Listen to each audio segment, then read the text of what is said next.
Hello everyone. Today we are going to discuss chapter 5, which is motivation or employee motivation. Motivation is one of the most important topics in organizational behavior. There are several reasons why employee motivation is important, mainly because it allows management to meet the company's goals or organizational goals. And take note that without a motivated workplace, companies could be placed in a very risky position. We know that sometimes employees get bored or they get tired, especially if they're doing repetitive tasks. And with this, their productivity is expected to decline. So we are saying motivated employees can lead to increased productivity and allow an organization to achieve higher levels of output. Now imagine having employees who is not motivated at work. They will probably use the time at the desk surfing the internet for personal pleasure, or even looking for another job, or doing nothing, or playing computer games, or wasting their time and wasting the resources of the company.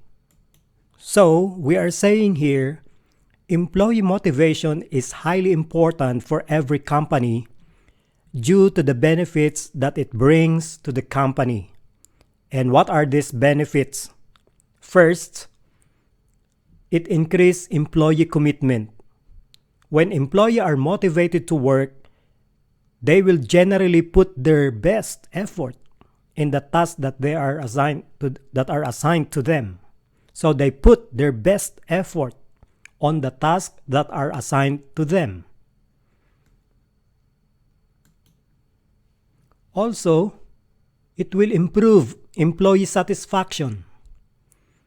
So remember that employee satisfaction is important for every company because this can lead towards a positive growth for the company. They say employees who are more satisfied become more productive at work. Okay, another thing is there is ongoing employee development if there is what we call as motivation.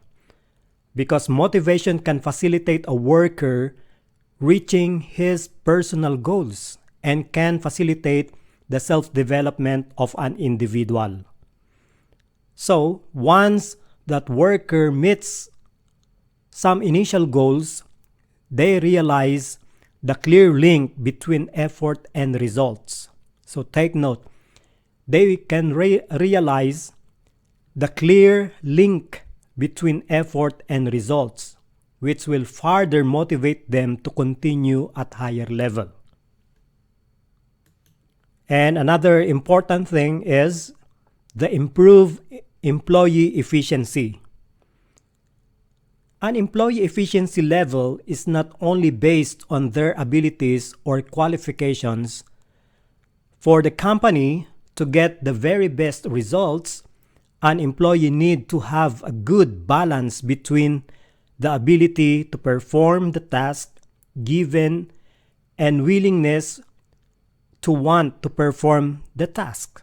So you see, there should be a balance between the ability to perform the task given and willingness to want to perform the task. So this balance can lead to an increase productivity and improvement in efficiency.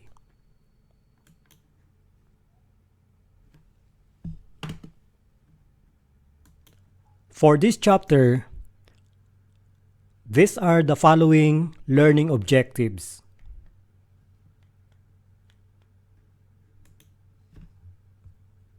First, we are going to discuss the motivational process. And then we will discuss what are the motivational drives. Okay, and we will discuss some of the theories, particularly on the need theory. So we are going to take up need category system.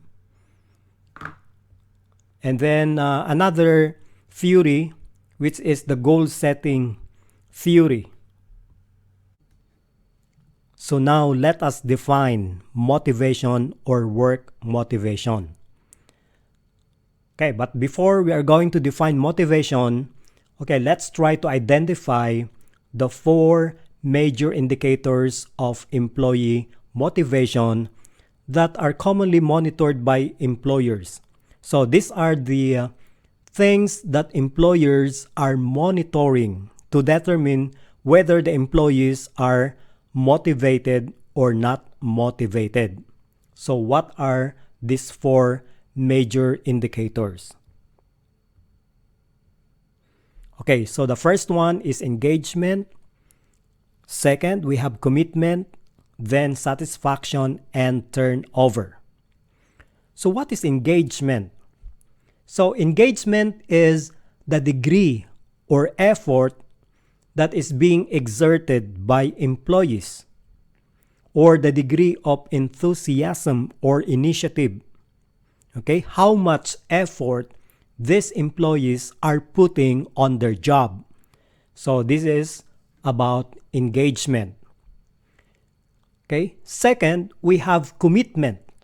So it says here, commitment is the degree to which employees bond with the organization and exhibit acts of organizational citizenship.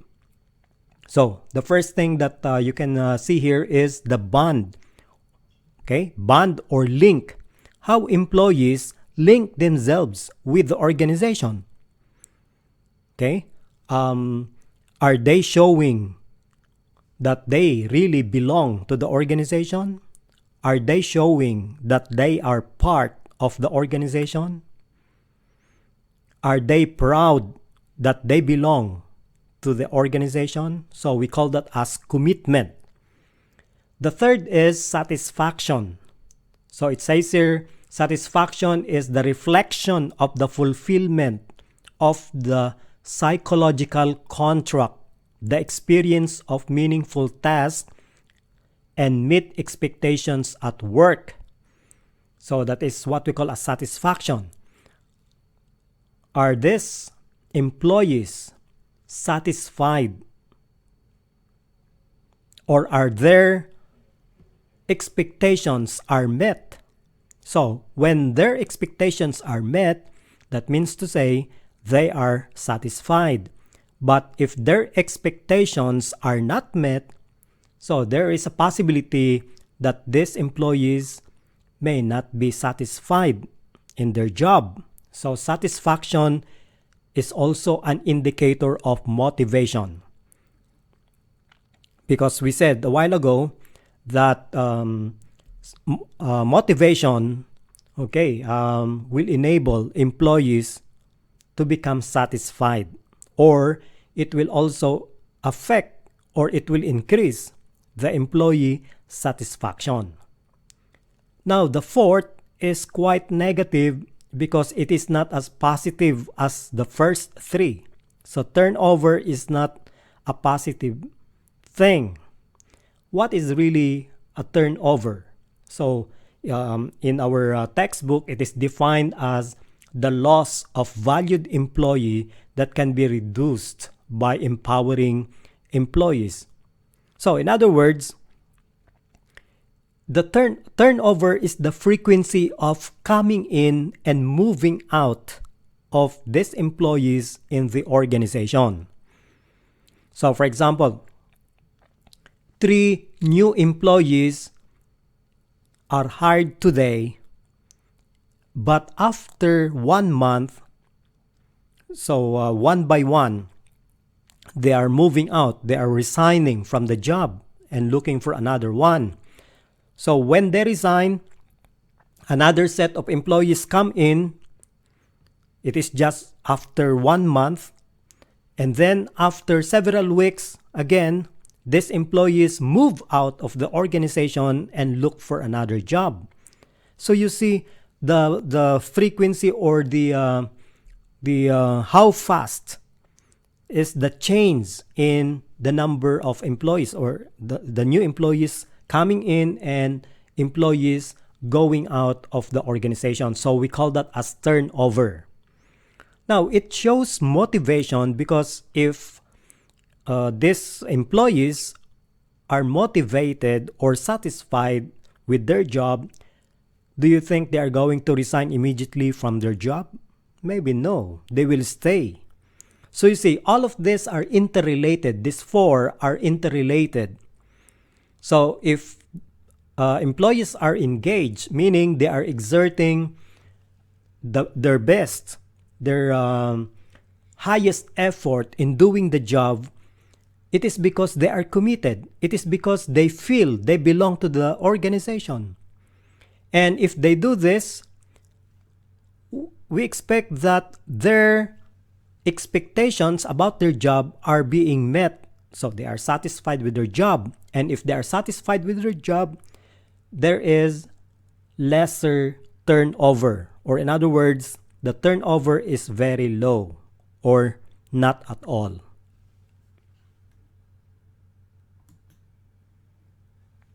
So now here's the definition of motivation. Well, it is very easy to imagine what is motivation all about. We said a while ago that some of the employees sometimes are getting tired or getting bored from their job, especially if they are repetitive or routine. So, motivation is a way to put a new energy to these employees, or in other words, we re-energize them, giving them a new energy. Okay? So we call that as motivation. So here we define work motivation as the result of a set of internal and external forces that cause an employee to choose an appropriate course of action and engage in certain behaviors. Okay, so there are two things that we can see from the definition. But first, take note that work motivation is both a set of internal and external forces. So later on, we will give explanation about what is this internal or what is this external forces. But of course, we discussed earlier in the previous chapters, when we say internal, it is within. So that means to say, it is within the individual. So the motivation comes from within the individual. Okay, based on his choice, based on his satisfaction, based on his goals. Those are internal forces. While external forces are environmental, meaning they come from the environment. They come from the society. So we call that as external forces. So both these internal and external forces cause an employee to choose an appropriate course of action. Like for example, the employee is not satisfied. Okay?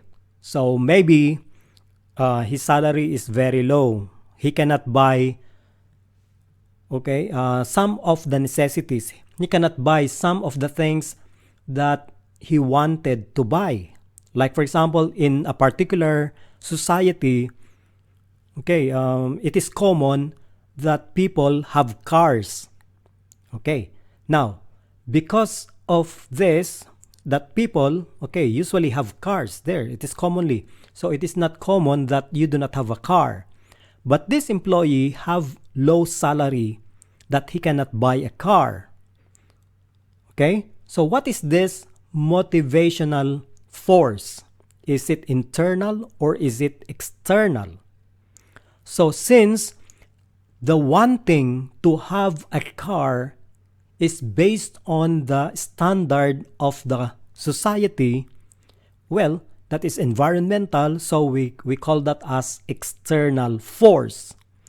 Okay? So because of this external force, what happened to this employee? Maybe he is not satisfied with his salary, so he said, okay, I'm going to quit my job and I'm going to look for a better work. So that is choosing an appropriate course of action. So take note that the course of action can be positive or can be negative. So in this case, when the employee is not satisfied with his salary and then try to resign and look for another job, so that is the course of action based on his work motivation. So he is not motivated, he is not satisfied. So what he did, he chose to resign and look for another job. So that is what we mean by choosing an appropriate course of action. Okay? The second point here is engage in certain behaviors.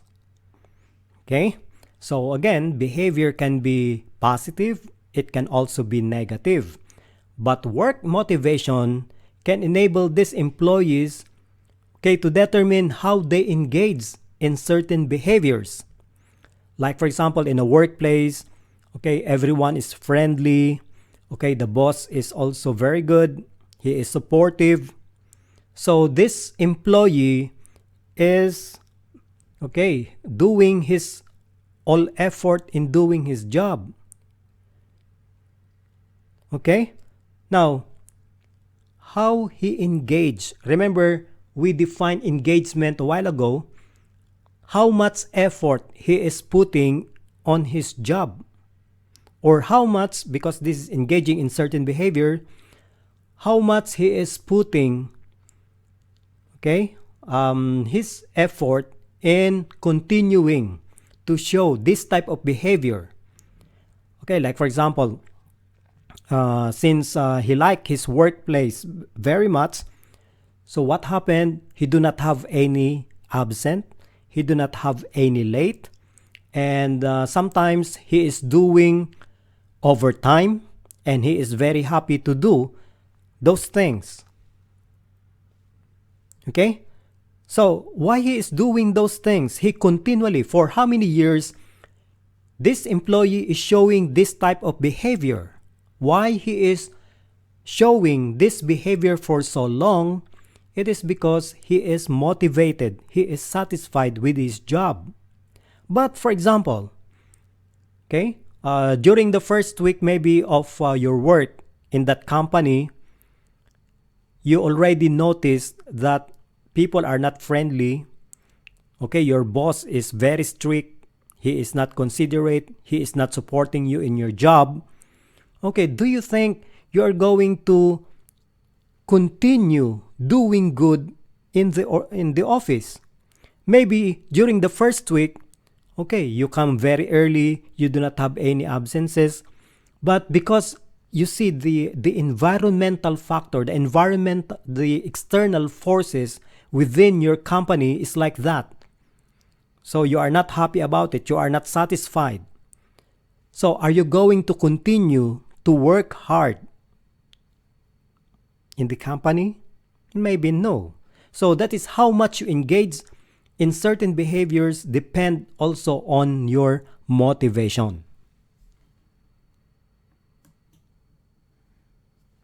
Okay, as we continue, we can see here that work motivation elements that interest employers are the following. Okay, so what are these elements that interest the employers? Okay, first, we use motivation for direction and focus of the behavior.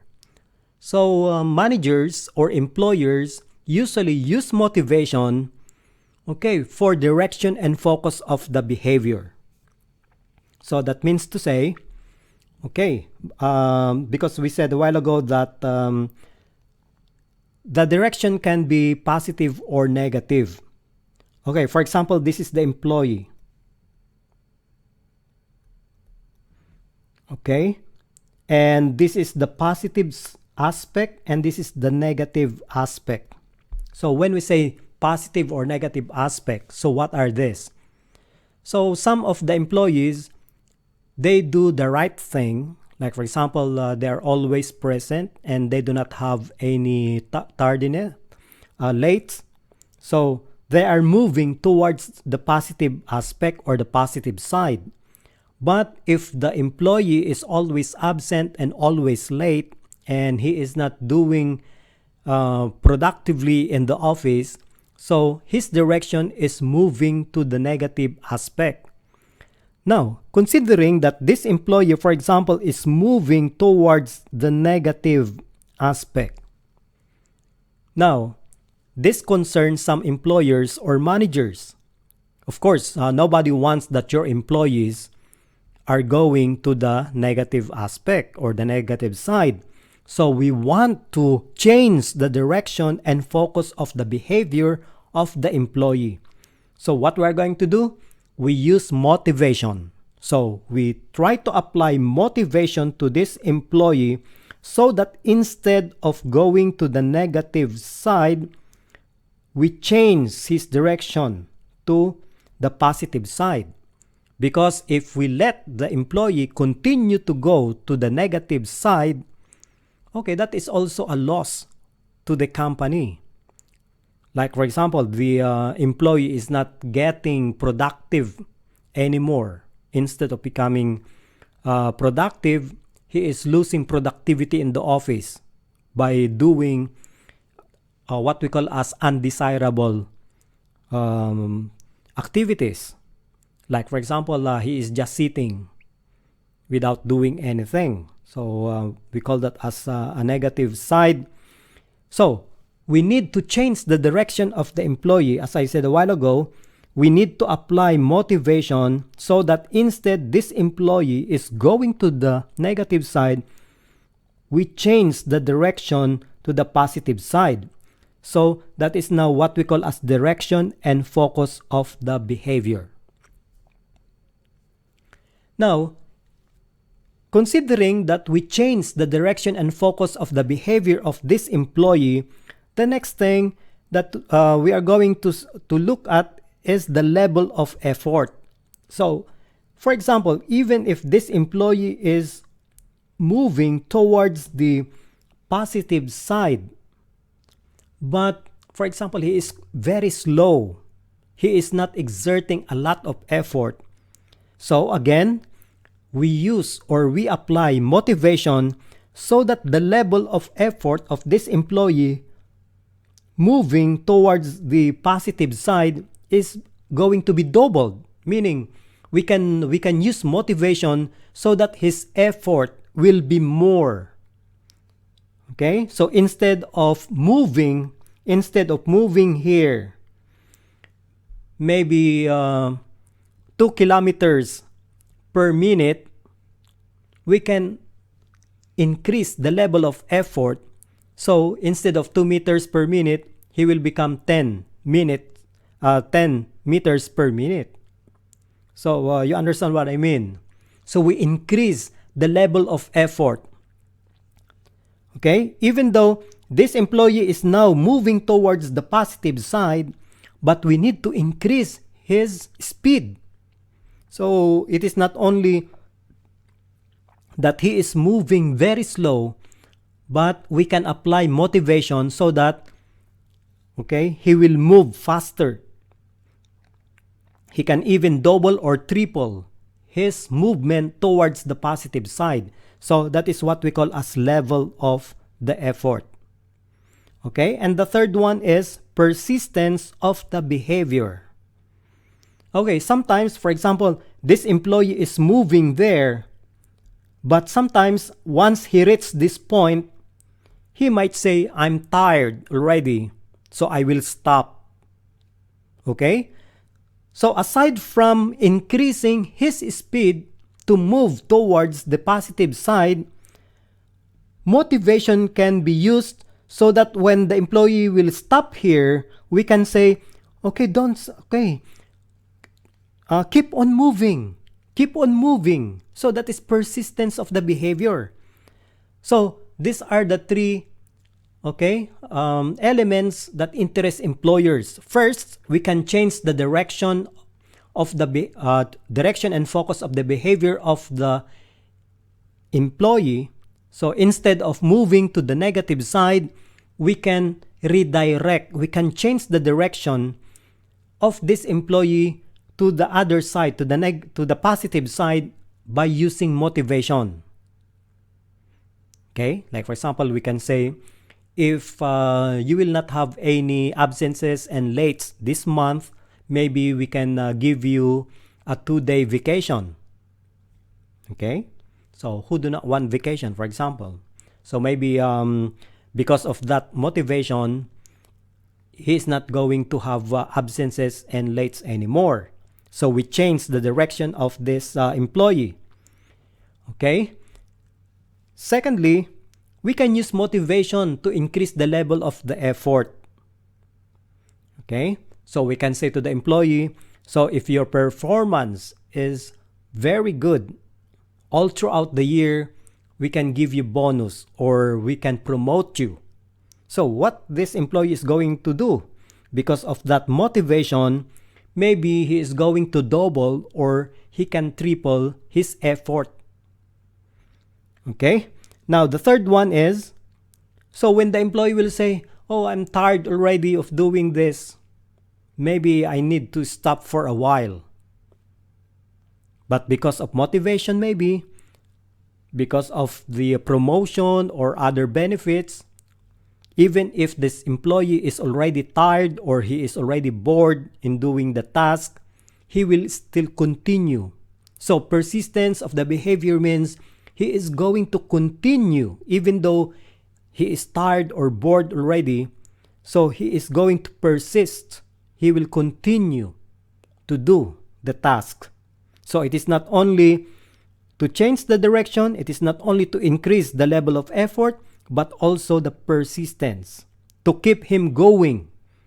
As if this motivation, as I said in the earlier part of our discussion, so motivation serve as re-energizing or giving a new energy to the employee so that he will continue doing what he was doing before.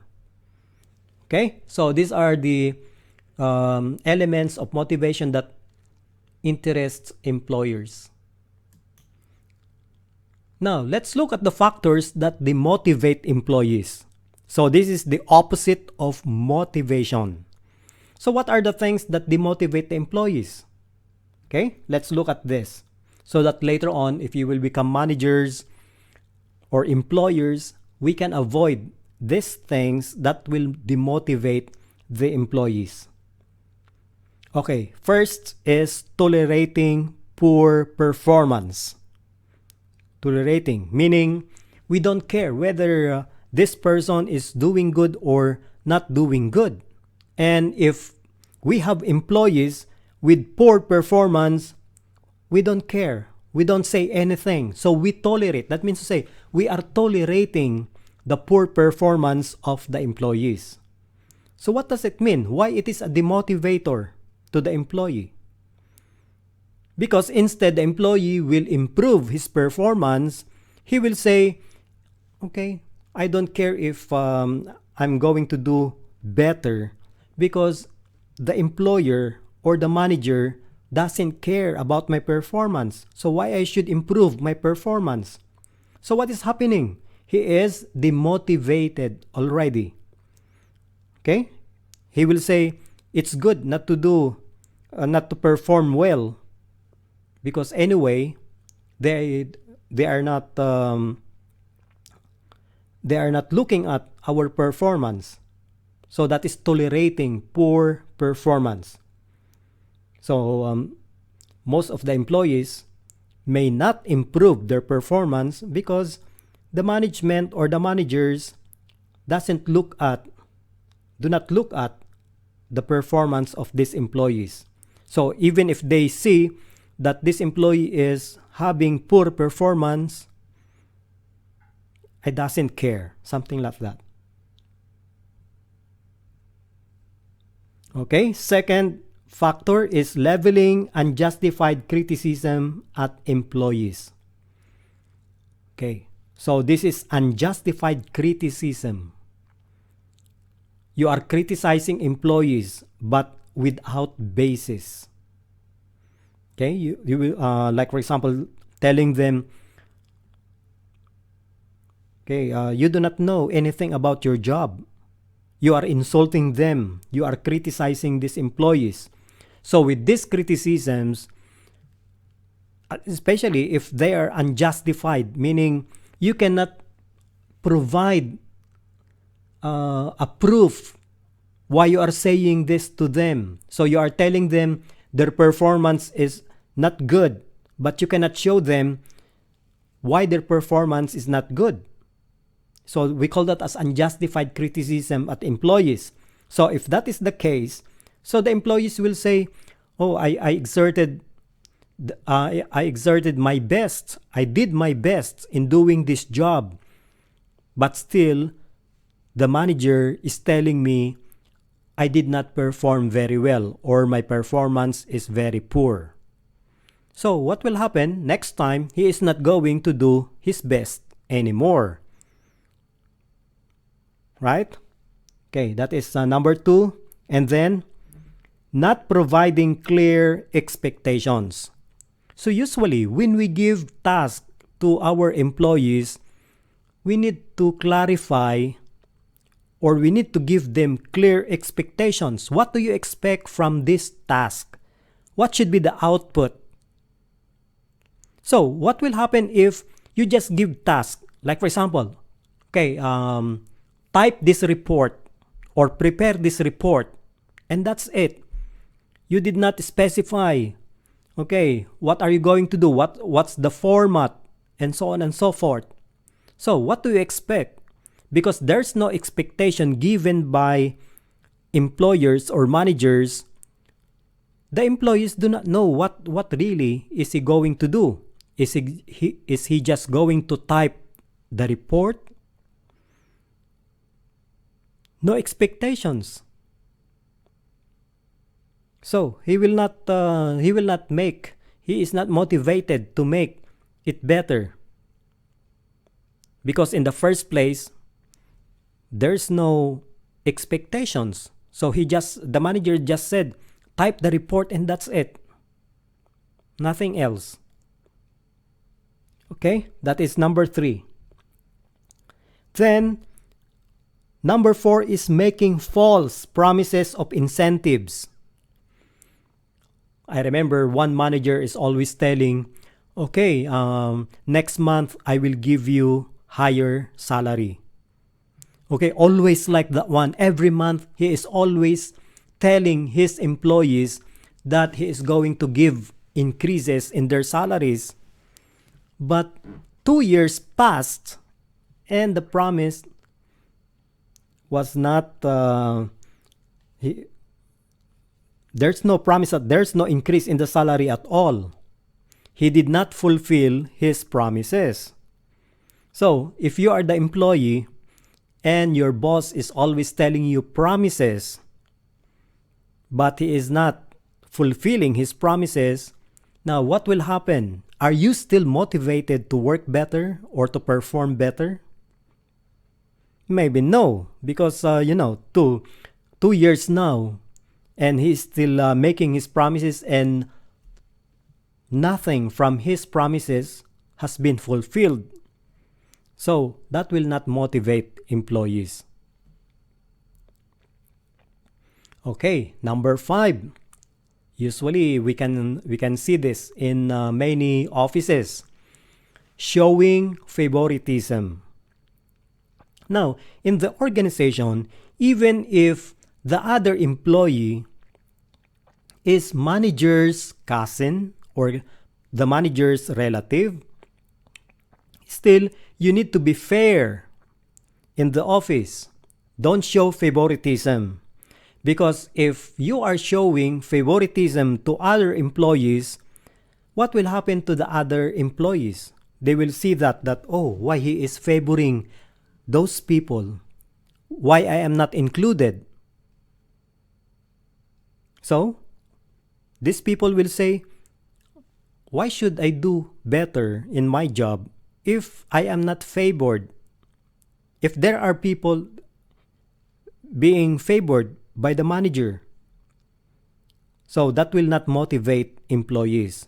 But if you are fair to all your employees, that can be a motivation to them, because maybe one employee will say, oh, you see, even if that person is his cousin, he is not tolerating the mistakes of these people. But if these managers or these employers are showing favoritism, like other people, because it is the relatives, sometimes they are not minding the mistakes or errors of these people. But if you if you made a mistake, then it is a big deal already. This will not motivate employees. Okay, and lastly, it says here, hours spent in unproductive meetings. What do we mean by unproductive meetings? So you always called for a meeting, but what you are discussing during the meeting are sometimes nonsense. So those who are attending the meeting, but they find out that it is unproductive, meaning I should have been in my work and do something rather than attending this meeting, because nothing is happening in this meeting. There's no development. Even though we agree for something, it is not being implemented. So it is not like attending always these meetings. So instead of doing your task in your office, you are attending these unproductive meetings. So it is demotivating. Okay? Now we are going to discuss the role of motivation in performance as summarized in figure 5.1 in page 117. So here's one of the models of motivation. So let's have a starting point here, needs and drives. Or usually they call this as internal needs and drives. So these needs and drives create tensions that are affected by one's environment. So here it creates tensions, okay, as affected by the environment.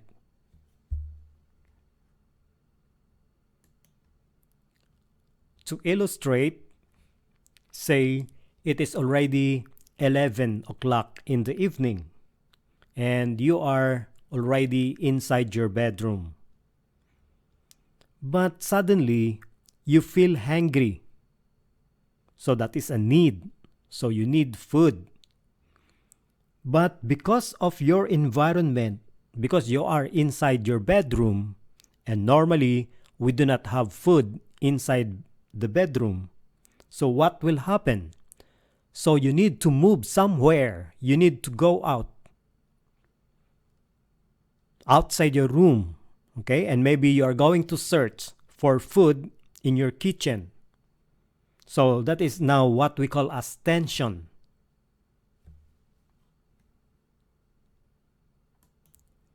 But suppose after searching in the kitchen, you were not able to find any food that is ready to eat.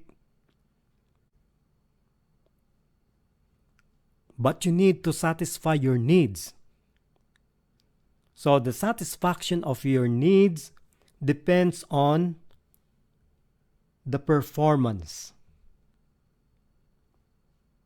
in satisfying your needs. So if you were not able to find any food ready to eat in the kitchen, what will you do? First, you need to check the opportunity.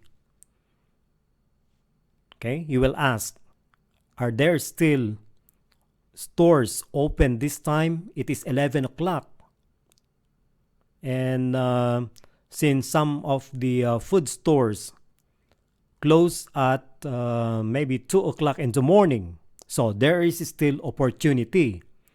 But if there's no opportunity anymore, so maybe it is too late and there's no open store at that time, so we cannot have the opportunity, so that will affect the performance. That means to say, we cannot satisfy our needs, or maybe we need to think of another way how we can satisfy our hunger.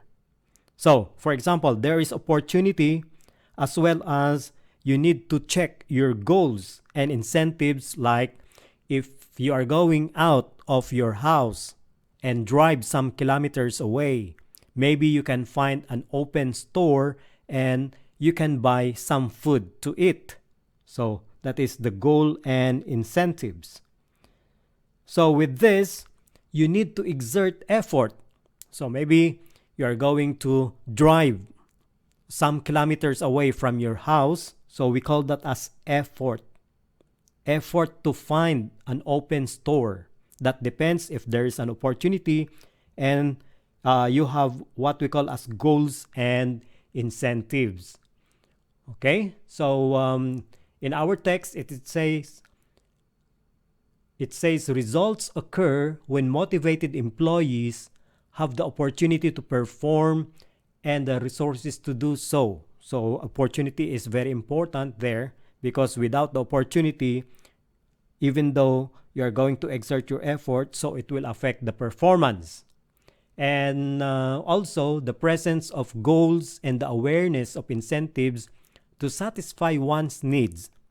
That is, to be able to buy food from open store. That is our incentives to satisfy our hunger.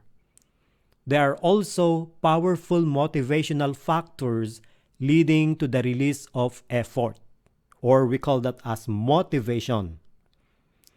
Okay, so without the goals and incentives or opportunity and the effort that you are going to exert, then there are no what we call as performance. Okay, so, and remember here, effort, like for example, without effort, like even if you know that there are still open stores, but you'll say, oh, they are 2 kilometers away from my house, so I'm quite lazy to go out. So do you think you are going to satisfy your need to have food? Because you did not exert effort, so therefore you cannot get food. Okay, and here, coupled by ability. So maybe ability to search for open stores. And if you know how to use mobile apps to find stores, then that will increase the performance.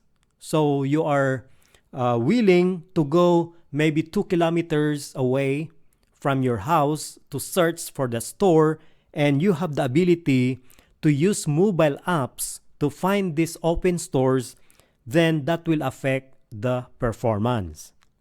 But look at this. Suppose there is no effort, like you are lazy to go 2 kilometers away from your house. Okay, are you going to have the same performance?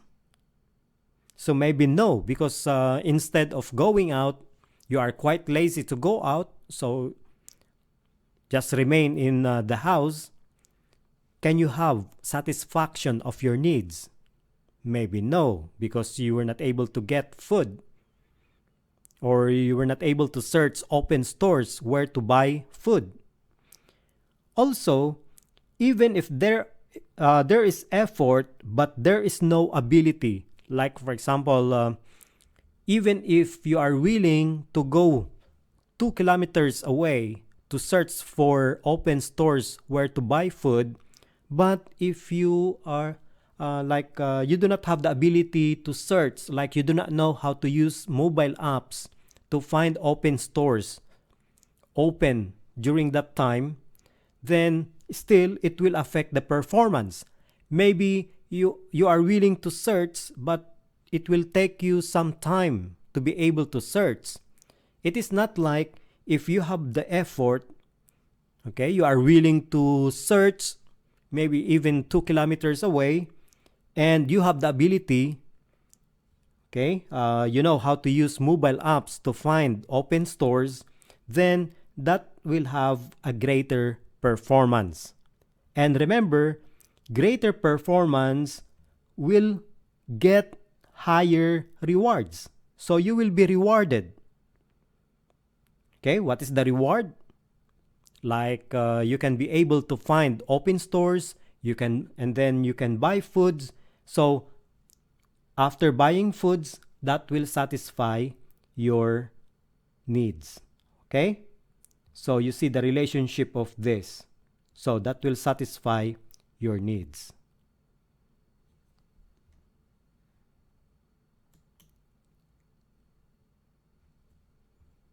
Now, based on the figure, we can arrive at an equation. Okay, it is about the potential performance. So we saw from that figure, performance is affected by ability as well as the effort, or we call that as motivation. So here, remember that potential performance is the product of ability and motivation. So remember this equation. So PP, or potential performance, is equal to ability multiplied by motivation. So even if you have the ability, but if we do not have motivation, so motivation equals 0, that means to say potential performance equals 0, because ability multiplied by 0 is 0. So anything that is multiplied by 0 is 0. Okay, similarly, even if you have motivation but you have 0 ability, still the potential performance is 0.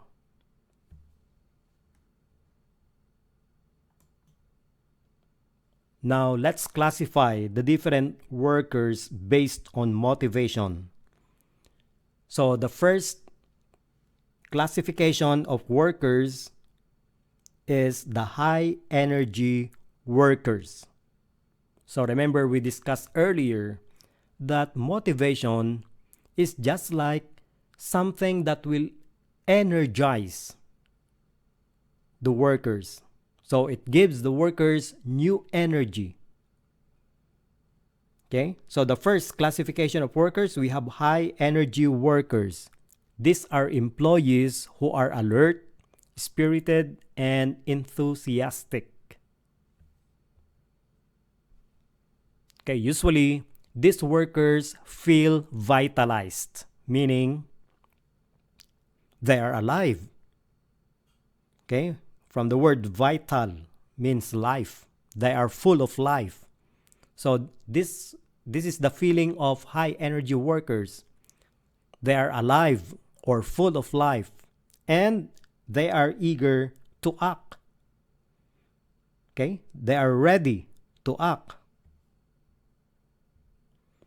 On the other hand, we have what we call as fatigue workers. So these are employees who act tired, sluggish, and feel emotionally depleted. So these characteristics are opposite to the characteristics of high energy workers.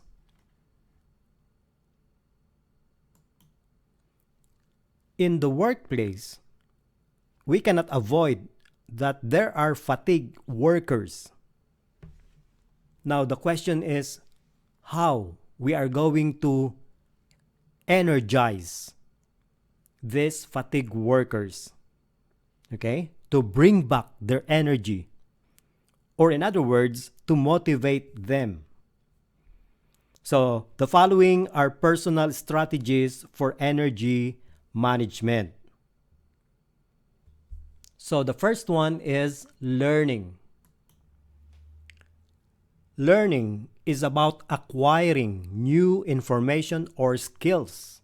So, if we give the workers with new skills through trainings, through schooling, or giving them new information on how to do their job, then they can be energized. So that is about learning, acquiring new information or skills, or setting new goals, or identifying sources of joy at work. So that is learning. Okay, second is about developing relationship with the colleagues. So relationship development, okay, such as helping colleagues. So if we help one another, that means you are also sharing your energy with others. Okay? Other thing, demonstrating gratitude to others. Okay, like you recognize the help of others by saying thank you. Okay, did you know that even saying thank you to others is giving energy to others? Or seeking and acting on feedback. Okay, that is a way of energizing fatigue workers. Sometimes some managers, if they feel or if they observe that their workers are already fatigued or tired, usually they give recognition, or they say, oh, you did a lot today. Maybe you are tired, so I appreciate your job today. Something like that. So, but you see, even by saying like that, it is already giving energy to the fatigue workers. How do you feel if people recognize your effort? Okay? Then third, we have finding meaning at work. So when we say finding meaning at work, this is reflecting on one's significance and impact at work. Are you being recognized at work? Do you have impact at work? Are you important as one of the component of the organization? So if yes, then you find meaning at your work. So even if you are tired because of the many tasks, but if you see the impact of what you are doing in the organization, like because you are doing overtime, maybe you are contributing to the growth of the company. So how do you feel that one? That you are one of the reasons why the company is improving. You are one of the reasons why the performance of your company is increasing. So, do you find an impact? Do you find a meaning to what you are doing? So that is finding meaning at work. So even if you are tired, even if you did a lot of tasks, but you realize that those tasks that you did are great contribution to the improvement of the company, then you are very important. You find meaning at what you are doing. Now, let's move on to motivational drives. Okay? So what are these motivational drives? Okay, drives are strong desires for something. Remember that the starting point of our motivational model are needs and drives. So we have needs, we have also drives. So stronger than needs are drives. So strong desire for something, what we desire. Okay, so we have different desires. Different people have different drives or different desires for something.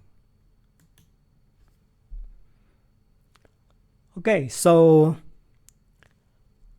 people tend to develop certain motivational drives as a product of the cultural environment in which they live.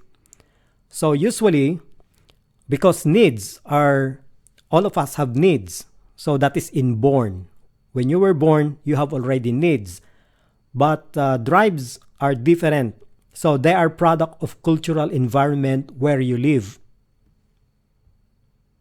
And these drives affects people's view or perspective of their jobs. So how do you view your job? How do you see your job?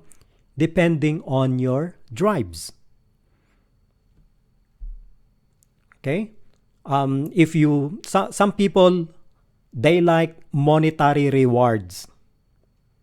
Okay? Other people like promotion. Other people like recognition. Other people like position. So, you see, different people have different drives. So, this is how they view or how they see their jobs. Okay? Also, this affects people's approach to life. So the way we approach life depending on our drives. Okay, now the first motivational drive is about achievement motivation. Okay, achievement, from the word achievement. So, achievement drive is a drive some people have to pursue and attain or achieve challenging goals. So you see here, it is a drive to accomplish objectives and get ahead. Now, people who have achievement motivation are usually called as achievers. And these achievers, or these people who have achievement motivation, work hard when are they going to work hard? So achievers work hard when they receive personal credit for their effort. That means to say, every time that they achieve something, so you need to give them credit for their achievement. Okay, like for example, you completed the report early, so you can say, oh, that is very outstanding, very excellent for a job well done. So that is an achievement to them. Okay? So achievers work hard when they receive personal credit for their effort. And the risk of failure is only moderate. So the risk of failure. So usually achievers' risk of failure is only moderate. Usually they don't like to fail. So these are the people who don't like failure. They like everything is okay. Everything is achievement. So no failure. Okay? That is the characteristic of achievers. And then achievers work hard when they receive feedback about past performances. So achievers really like feedback about their past performances. Why? Why they want feedback about past performances? Because if the feedback is not that good, like for example, they are short in terms of their achievement, they have a way of increasing their effort so that they can achieve something. Because you see, they don't like failure. That's why they want some feedback so that they will know how to achieve their goals. Because they're achievers. What is important is their achievement. So, if there's something missing, they like it that somebody is going to tell them, oh, you missed this thing. That's why you were not able to achieve it. So they like that because they can control later on so that they can fill up the missing thing so that they can make their performance better. Now, how about if the feedback is excellent, for example? Well, that is also something because they want to make more than what they have done. They want to achieve more. Even though they already achieved their goals, they want to overpass their achievement, their previous achievement. And look at here. Achievement motivated people work harder when their supervisors provide detailed evaluation of their work. So remember, evaluation is a form of feedback. That's why people who are achievement motivated work harder when their supervisor always provide them with detailed evaluation of their work. Because, for example, the goal of the achievers is A+, but the supervisor said, oh, you are only C. Now, what these achievement motivated people do? They need to work harder. So instead of C only, they need to surpass their previous achievement to make it A+. But suppose there's no feedback. Do you think they can achieve more than C? If the supervisor is not telling them that they are only C, they cannot surpass it. So they need evaluation so that they can surpass their performance to make or to achieve their goal. So these are the achievement motivated people. Okay, so the following are the characteristics of achievers. Okay, these people take responsibility for their actions and results. So whatever is the result, they take the responsibility. For example, the result is a failure, so they will take responsibility. They will say, oh, sorry, it is because of me. So they take responsibility for their actions and results. But take note that they also control their destiny. Okay? If they want to be A+, so they take control so that they can achieve A+. And as we discussed earlier, they always seek regular feedback. They always want to be evaluated. How is their performance? They want feedback about that. And they enjoy winning individually or as a team. So they enjoy winning. So they always want to be number one. So take note, achievers always like to be number one. Now, how about managers who are achievers? Okay, you see here. As managers, they tend to expect that their employees will also be oriented towards achievement. That's why sometimes they say that managers who are achievers are quite difficult managers. So many people don't like managers who are achievers. Why? Because you see, managers who are achievers, they tend to expect that employees, their staff or their employees should work harder so that they can achieve something. So they want they want number one. That's why they tend to make you work harder so that you can achieve your goal to be number one. Okay? So sometimes these managers are difficult managers because they let you work hard. They want always to win, to be number one. So you need to work harder. Okay? So that is managers who are motivated by achievement. Okay, the next type of drive is affiliation motivation. So from the word affiliation.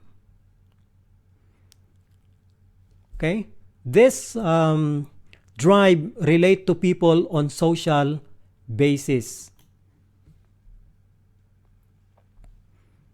Okay, here, affiliation motivated people work better when they are complemented for their favorable attitudes and cooperation.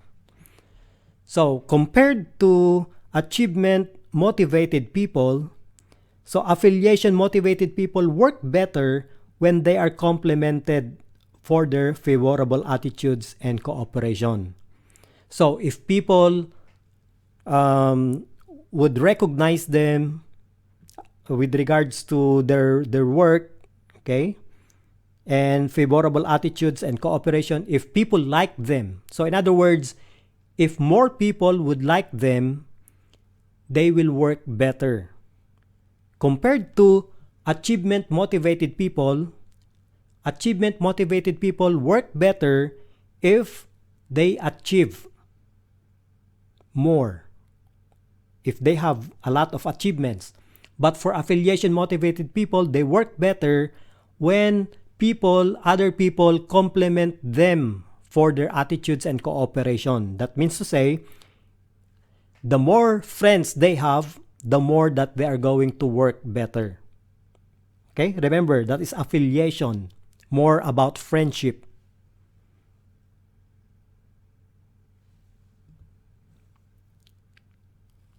Okay, so aside from, they tend to surround themselves with friends and likable people, affiliation-oriented managers have difficulty with regards to assigning challenging tasks. Okay, take note. Affiliation-oriented managers have difficulty assigning challenging tasks. Why?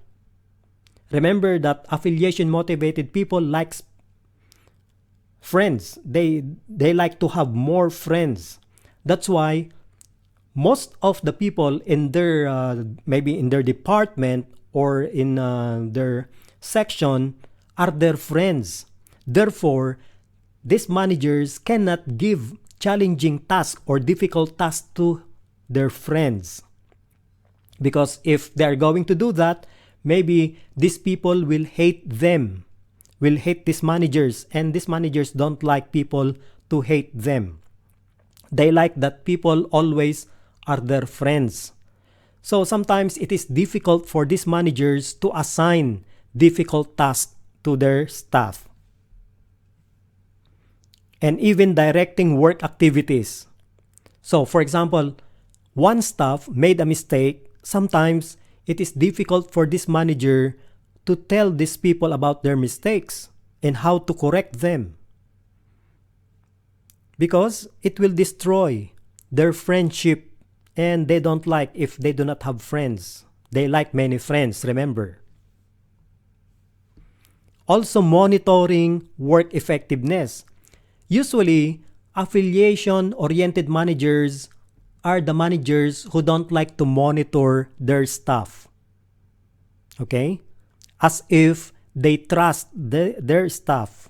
So they will not monitor their work. They will not check their work. Because if they do that, then they may lose friends. And they don't like to lose friends. They like many friends. That is affiliation motivated people, especially affiliation oriented managers. Now, let's look at the difference between achievement-motivated employees and affiliation-motivated employees.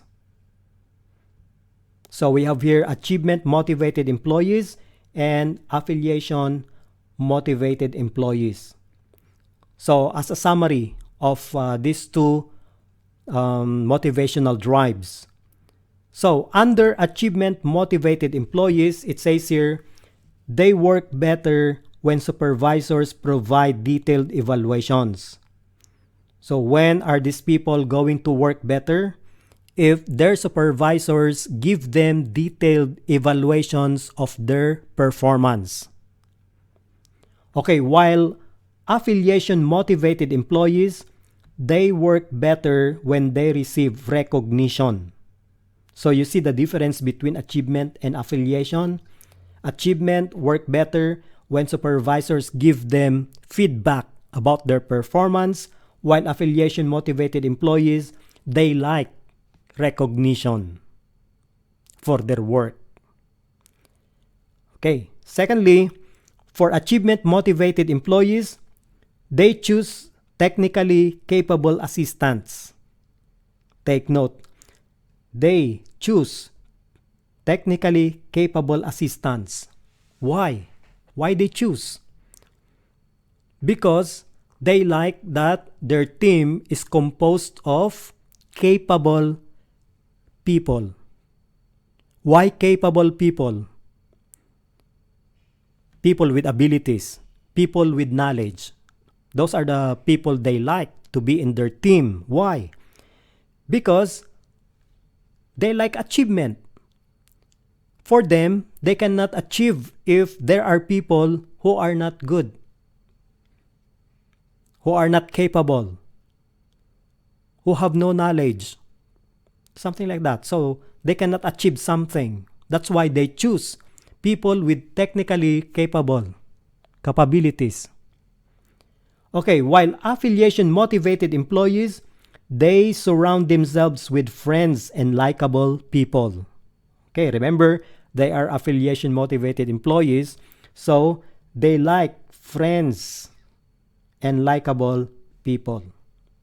Okay, so take note of the difference between achievement motivated employees and affiliation motivated employees.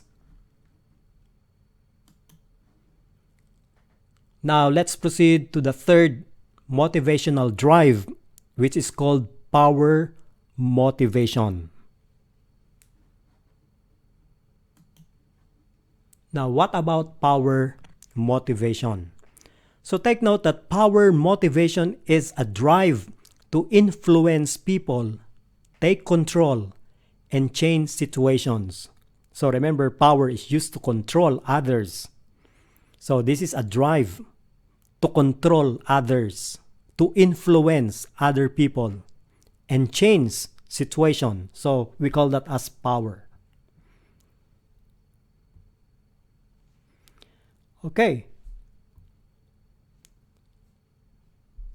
Power can be constructive or destructive in nature. That's why we have institutional power and we have personal power. So, constructive or destructive. Now, look at the two types of power here. The first one is institutional power. So this is a need to influence others' behavior for the good of the whole organization. So what is the desire here? Why you want power? Why you are motivated by power?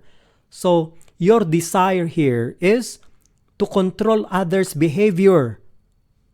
And that is for the good of the whole organization. So you need to control other people so that your organization will become better. Okay, that is for the good of the whole organization. But the other type of power is personal power. That is the need to influence others' behavior for personal gains. So take note of the difference. So the first one,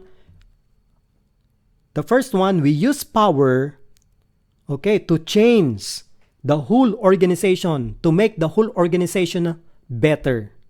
But the second, which is the personal power, so we use power here so that we can get personal gains. Okay, example of personal gains. Okay, so we will have a personal power in the organization so that we can influence others, so that everything that we say, which are personal, will be approved. So we need this power so that others will be influenced for our personal gains. It is not for the whole organization, but because, like for example, I have a personal business and I'm trying to influence the company so that the company is going to buy from me. Because maybe the company needs supply, but I have a business Okay? And instead, the company is going to buy to others, I can influence the company, okay, to buy the supplies from me. Okay? I use power for my personal gains. That is personal power. And that is destructive. So, institutional power is constructive. Personal power is considered as destructive.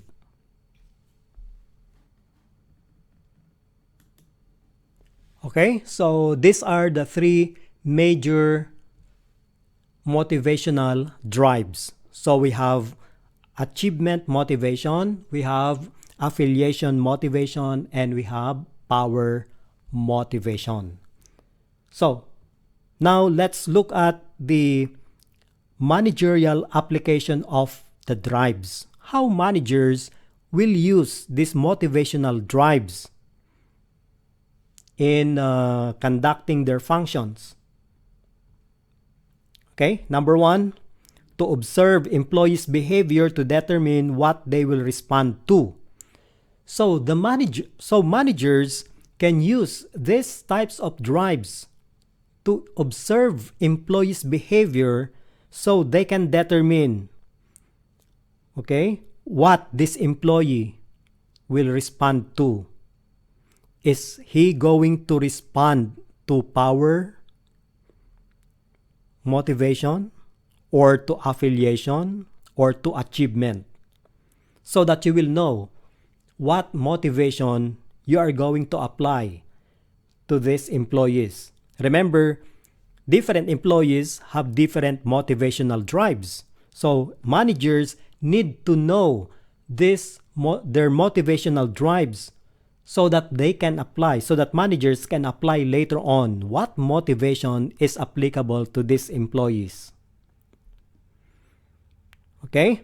But sometimes we cannot say that, oh, I have affiliation motivational drive. Or you cannot say yours is power motivational drive. Sometimes there are combinations in us. So I am not only power motivational drive maybe, but there is little affiliation drive in me. So managers can observe employees and then identify their strongest motivational drive.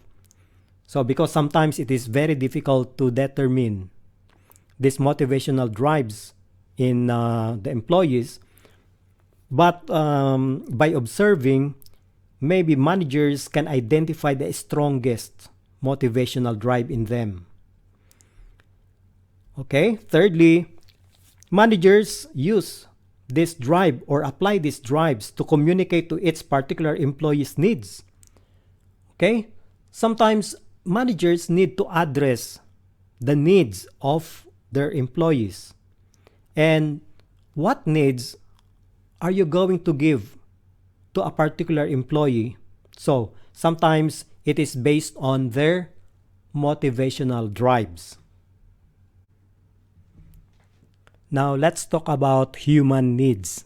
Remember that the starting point of our motivational model are needs and drives. So we're finished with drives. Now let's proceed to needs. Particularly, we have human needs. Now, human needs can be classified into several categories. Particularly, we have primary needs and we have secondary needs. So here we have primary needs, which are basic physical needs. So we call them as primary needs.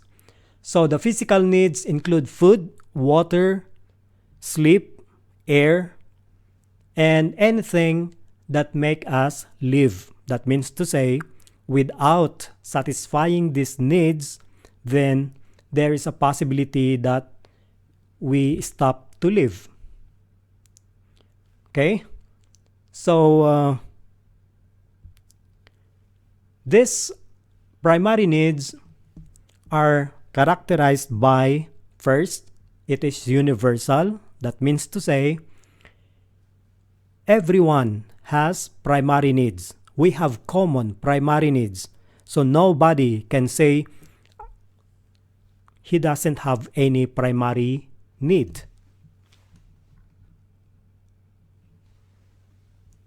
Okay? These needs arise from the basic requirements of life and are important for survival of the human race.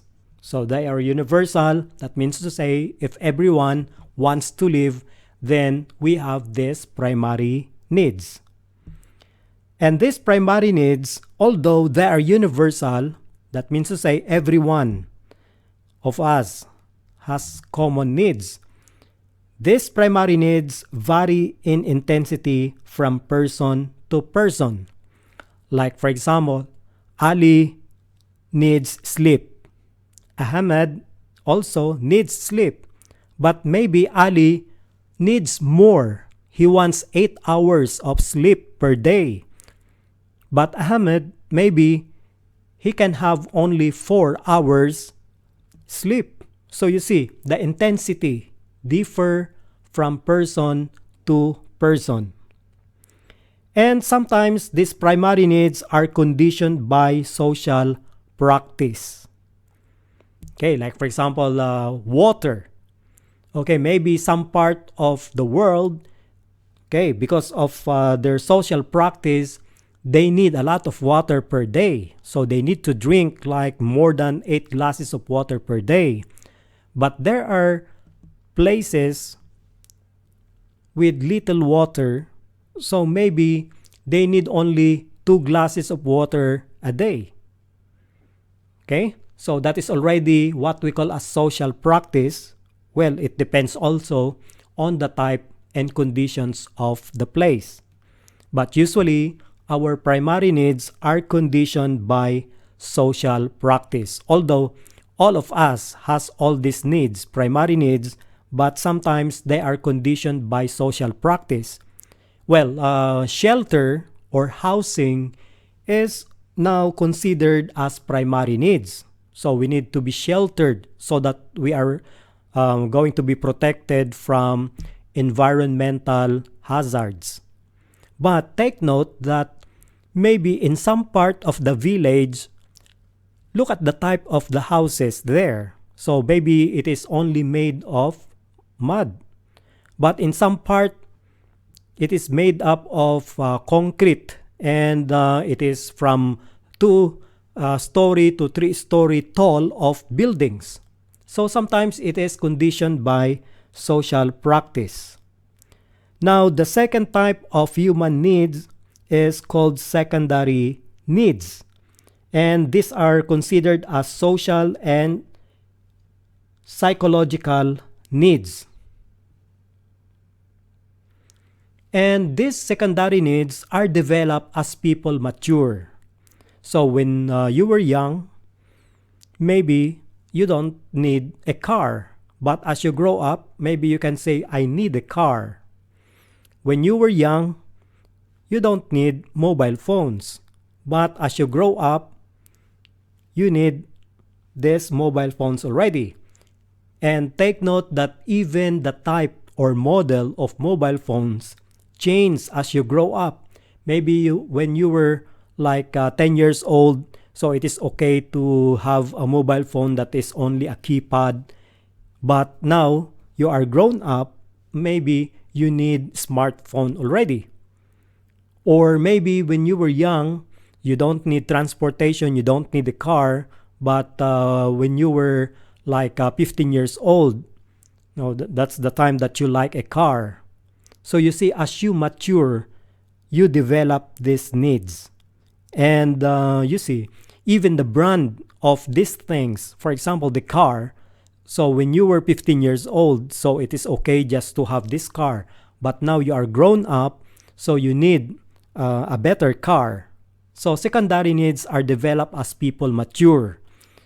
It may not be present when you were young, but as you mature, your secondary needs are now being developed. And secondary needs get affected by managers' plan. That's why for managers, you see, sometimes managers plan for their employees, what these employees need later. Managers should know that secondary needs change over time. Okay, that's why it will be affected by manager's plan. Now, let's have key conclusions about secondary needs. So, strongly conditioned by experience. Okay, why you need this type of car now? Before, 10 years ago, okay, you just need any car. But now, you need a specific car. So, sometimes it is conditioned by experience. Okay, so when you use the first car, maybe you found a lot of problems with this car, so that when you grow up, you change your choice, your secondary need for that car. It's because of your experience. And sometimes it vary in type and intensity. So if primary needs are universal, in secondary needs it vary. Okay, we have different secondary needs. It vary from person to person in terms of type of needs and the intensity of needs. Others, this need is stronger on them, but it is not on the other person. So for example, some people have strong desire on cars, but other people is not on cars, but maybe they are they desire strongly with regards to mobile phones. So the intensity is different from one person to another person. So it is subject to change across time. So this secondary needs change across time. So maybe this year, this is your secondary need, but maybe next year, it is not anymore your secondary need. So you have another type of secondary need. And work in combination and influence each other. Well, when I asked one student, why is it that your phone is iPhone and this model? He said, it is because most of his friends or all of his friends have this type of phone, of iPhone. That's why he chose to have one too. Why not other types of phone? It is because it is influenced by his friends. And sometimes they are hidden from conscious recognition. Okay? So maybe you are not aware that you have this secondary need, but it is hidden from your consciousness, meaning your mind. Maybe it's not telling you that you need this. This is your secondary need. So you are not aware, but sometimes you dream about it. So sometimes they are hidden from our conscious recognition. But actually, we desire to have one. Like for example, you saw a Lamborghini. Although maybe you can tell yourself, I cannot have this car because it is very expensive. But actually, you desire to have one. But in your conscious mind, maybe your mind is telling, no, you cannot have that one. You don't desire that one because that is very expensive. But in yourself, you like. Okay? So they are hidden from conscious recognition. So sometimes these secondary needs are vague feelings. Something that is broad, that is not specific, that is not particular. Sometimes you can say, I need to eat something, but I do not know what is it. You see, sometimes it is a vague feelings. Sometimes you say, I want to enroll in a course, but I do not know what course. You desire to enroll in one course, but sometimes the feeling is vague, it is not particular. And influence behavior in powerful ways. Okay? So these secondary needs can influence your behavior in powerful ways. Like for example, you need promotion in the office. So what will you do? So you need to show your boss that you are behaving very well. Although, maybe it is not your behavior, your real behavior, but because you desire for something, you need promotion. So you need to show, okay, your desire to have a promotion or to be promoted influence your behavior. Okay, why you are studying very hard now? It is because of your secondary need to have a very good job in the future. So that's why even though you have a lot of requirements, you have a lot of quizzes, you need to do a lot of things, then you persevere. The persistence is there because of your goal, because of your desire, your need to have a good job in the future. So these are the key conclusion about secondary needs. So with regards to needs, we have a traditional theory of motivation. We call this as Maslow's hierarchy of needs. So what is hierarchy? So if you can see here, there are levels of needs starting from the bottom going up. So these are considered as hierarchies. Remember, hierarchies are levels of our needs. So in other words, according to Maslow, our needs are in the form of a hierarchy. It is in different levels. So the lowest level is physiological. So this is the lowest level. Okay, going up, we have the second level and so on and so forth until we reach the top. So this is the bottom, this is the basic, and we go up. Okay, so this is the Maslow's hierarchy of needs according to Maslow. So this is one of the theories of motivation. So he defined the different needs here. Like for example, physiological. Physiological is also considered as the basic needs. So it says here breathing, food, water, sex, sleep, okay, homeostasis, excretion, and others. So these are all biological. Okay, next, okay, higher than physiological, above physiological, we have safety. That is security of body, employment, resources, morality, family health, property. And then higher than safety, above safety, we have love, belonging, or we call this sometimes as social needs. Okay, like friendship, family, sexual intimacy. Okay, above love and belonging, we have esteem. So we have self-esteem, confidence, achievement, respect of others, respect by others, and so on.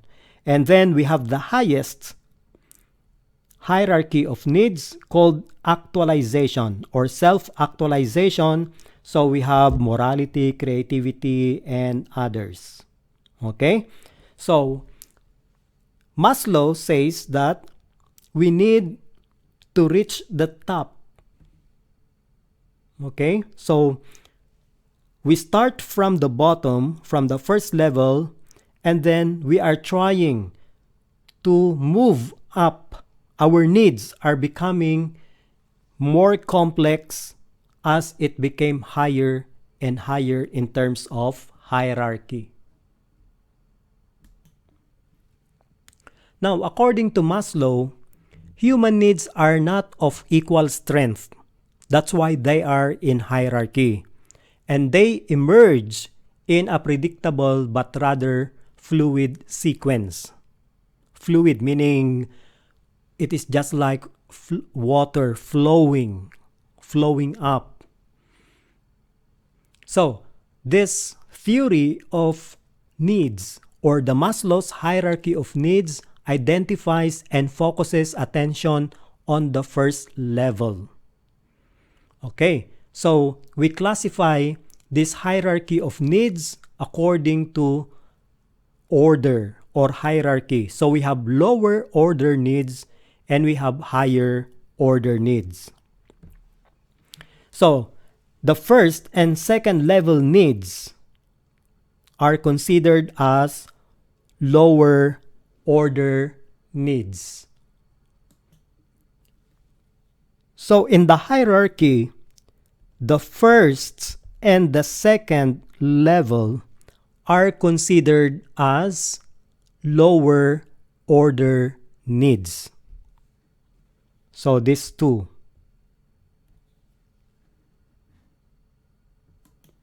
So as we said earlier, the first level needs are the basic survival and physiological needs for food, air, water, and sleep. And the second level are bodily safety and economic needs. Now, the top three needs are considered as higher order needs. So here, the top three. So from love, belonging or social, esteem, and self-actualization, these top three are considered as higher order needs. So I repeat, so the first and the second are considered lower order needs. The next three up, these are considered as higher order needs. So we can see here love, belonging, and social involvement at work, which is the third. And then we have until the highest hierarchy of needs.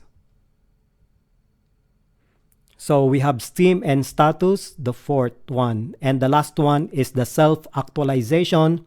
So it is considered as the ongoing process of becoming all that one is capable of becoming.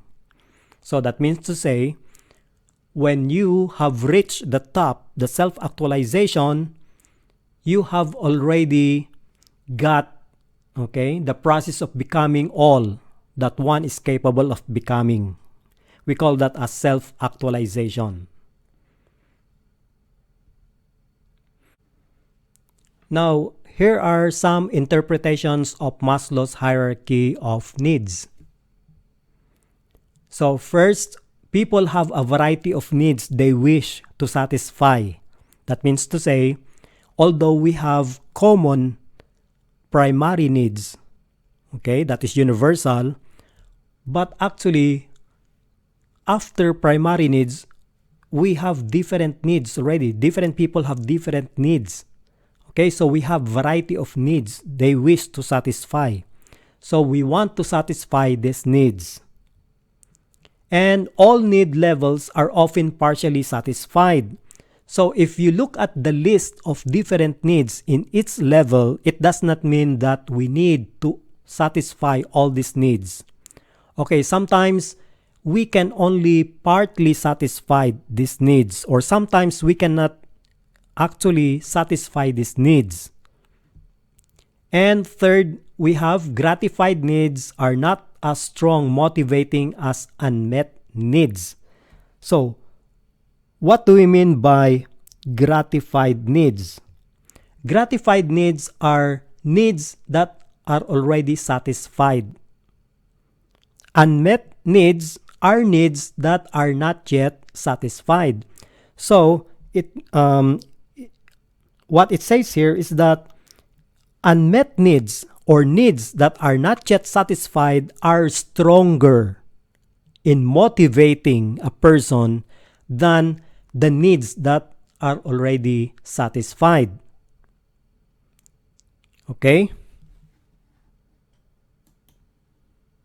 So I give you one example. Like for example, you desire to be promoted.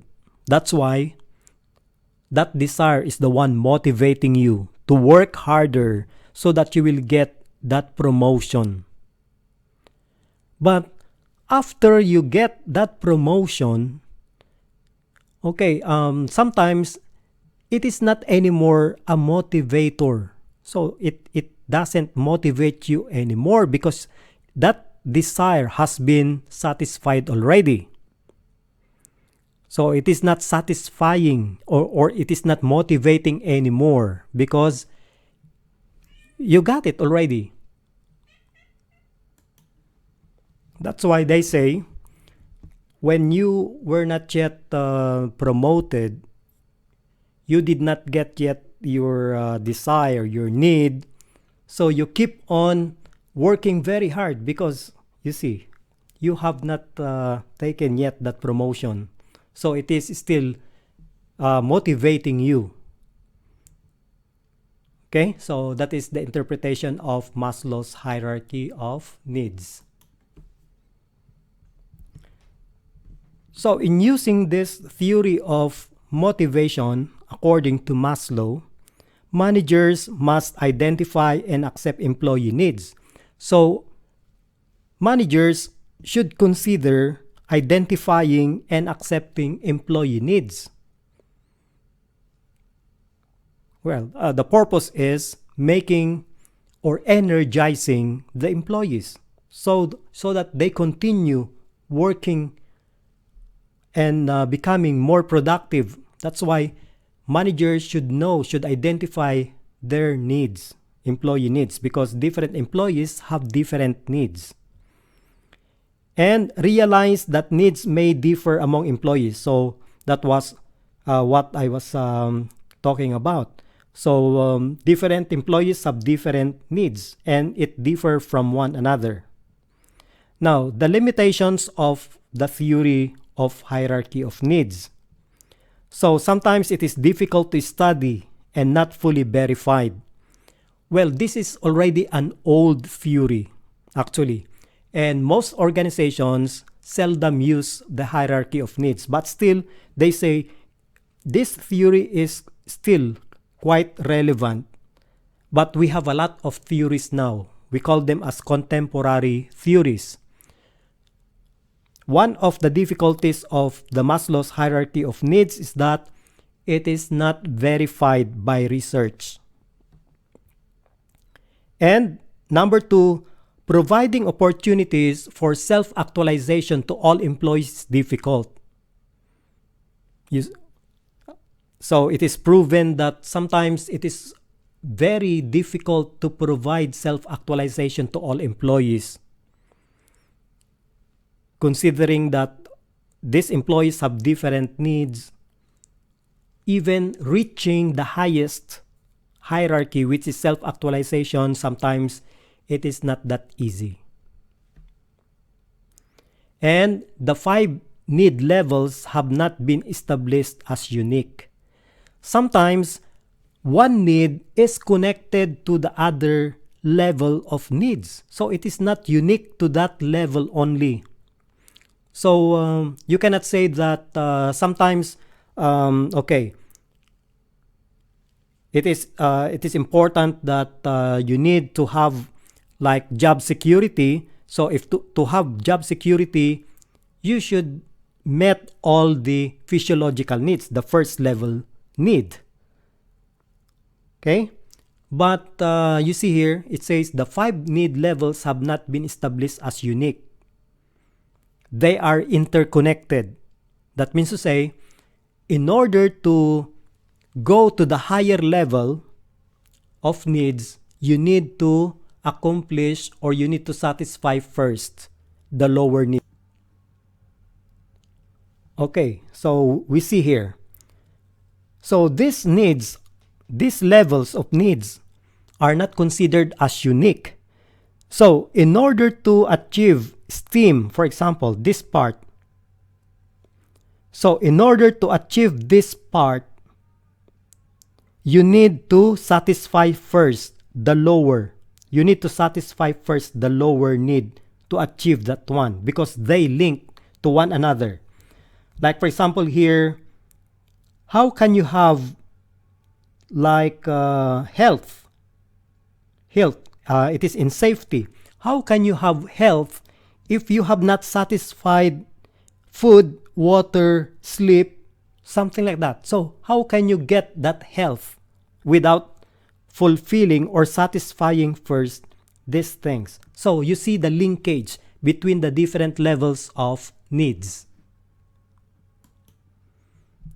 Okay, so that is about the theory of hierarchy of needs by Maslow.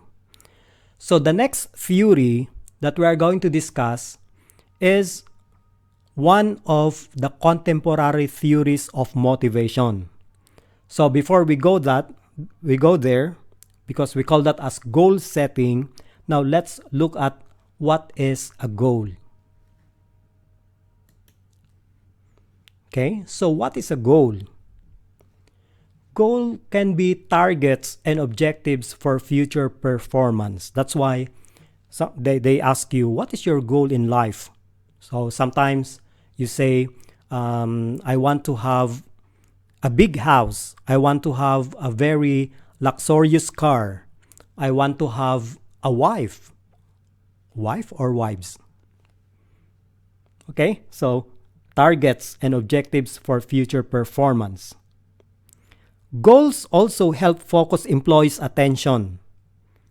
Okay, remember even in football game, your focus is always the goal. So even in life, even in work, okay, it help our focus. Okay, on it help focus employees' attention. Okay, and then it encourages better planning for the allocation of critical resources. So for example, your goal is to have a big house after 2 years. So what you are going to do? So you need to plan your resources. That means to say, you need to budget your money. You need to save your resources so that you can achieve your goal after 2 years. And it also illustrates the value of persistent effort. So you keep on working even though maybe you say, I am tired already. But still, you are working because you want to achieve your goal. So there is persistence in there. And it stimulates the preparation of action plans. It stimulates the preparation. So your goal maybe is after 5 years, but now you are already preparing. You are already conducting action plans. You are preparing action plans so that when the time comes, after 5 years maybe, okay, you have already achieved your goal. So that is the use of goal here.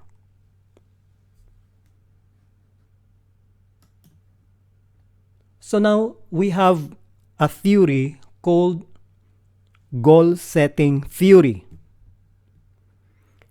So we define this theory as motivational process that creates a discrepancy between current and expected performance. So what we are doing in here is we are always evaluating, okay? We are always evaluating the present or current situation, okay, against the expected performance. We always compare what is present and what is expected so that we can adjust. Why we need to adjust? So that we can achieve our goal. So we call that as goal setting. We set our goal and then we try to achieve it. Okay, there is a word here, self-efficacy. So it is an internal belief regarding one's job related capabilities and competencies. So when we say internal belief, it is how you believe yourself. What is your capability? What is your ability? So, what is your capabilities? What you can do? What are the good things that you can do? So, we call that as self-efficacy. Our belief, what we can do based on our capabilities and competencies. We are good of what?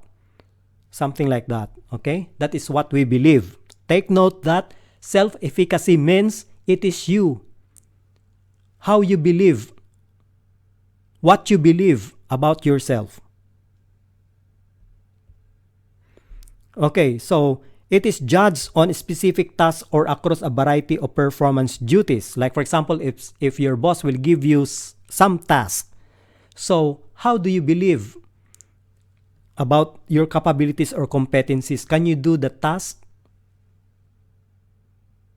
Okay, so that is what we mean by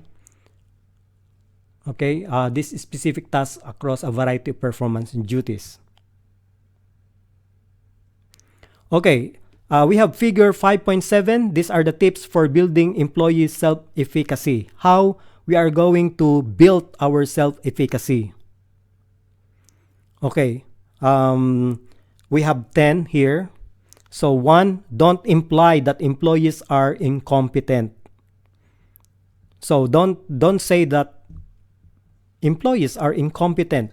In the first place, why you hire these employees, it is because of their competence. Okay, number 2, don't talk down to them about their performance.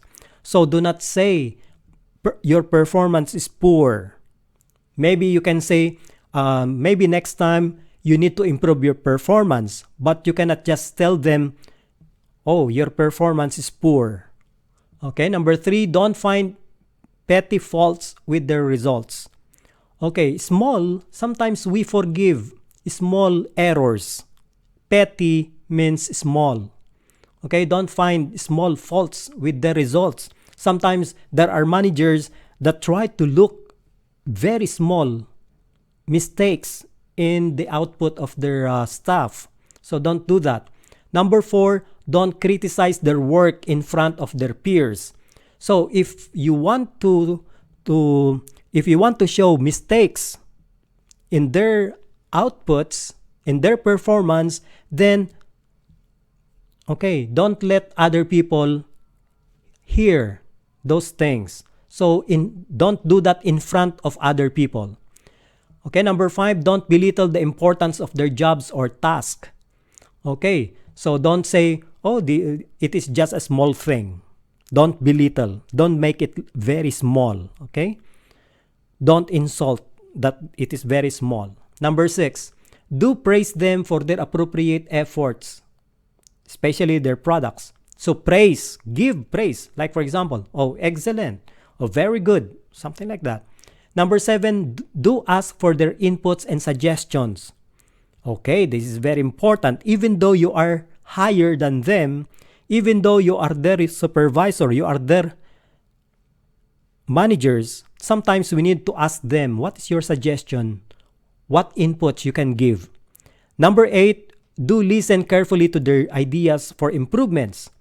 So even though they are your staff, sometimes they have also ideas and you need to carefully listen to them. Number 9, do share positive feedback from their peers with them. Share positive feedback from their peers, because sometimes other people will give positive feedback. Then tell them, oh, you see, this person is telling that you are good in that and that. Okay? Number 10, do provide formal recognition for their achievements. Okay? If there are achievements, give them recognition. Maybe certificate or trophy, something. Okay? Or financial rewards. Okay? These are some tips for building self-efficacy. Some of the elements of goal setting. Okay, we have goal acceptance. Goal acceptance means, effective goals need to be not only understood but also actively accepted. So when you give goal to your staff, make sure that these goals are also accepted by them. So it says here, effective goals need to be not only understood but also actively accepted. So that means to say the goal should also be accepted by others, by your staff. And supervisors need to explain the purpose behind goals and the necessity for them. So if you say, we need to target 1,000 sales next month. So they should understood why you are giving them this quota, We call this as quota. Why we are giving them this type of goal? So you need to explain if you are the supervisor, and they should be accepted by them. Okay, second is specificity. Specificity. That means to say specific, from the word specific, specificity. Specific goals provide focus and allow employees to measure their own progress. So goals need to be specific, clear, and measurable as possible so employees will know when a goal is reached. So don't just say, okay, next month we need to increase our sales. There's no measure. You cannot measure what you are saying. You are just saying increase. How much increase? So that is not specific. You need to be specific in your goal. So you can say, we need to increase our sales by 1,000 next month. You see? So that 1,000, once 1,000 is reached, people will know that you have reached your goal already. Okay, so specific goal. Let employees know what to reach for and allow them to measure their own progress. Okay, next we have challenge. So difficult yet achievable goals make employees work harder. Okay, sometimes it is not good to have a very easy goal. Sometimes it is better to have a difficult goal, but it should be achievable. Okay? Most employees work harder and achieve more when they have difficult goals to accomplish rather than easy ones. So remember that one. And hard goals present a challenge that appeals to the achievement drive within many employees. So this is now what we call as challenge. Okay? And then we have the fourth one, which is performance monitoring and feedback. Remember that every goal, every achievement, there should be a feedback or evaluation. So here we have performance monitoring, which means observing behavior, inspecting output, or studying performance indicators. So we need to monitor the performance by observing the behavior or by counting the output or inspecting the output in terms of quality or studying the performance indicators that we have set. And after monitoring these things, we need to provide performance feedback, or it is the timely provision of data or judgment regarding task-related results. Okay, so these are the four elements of goal setting, and this ends our discussion for this chapter. Thank you very much.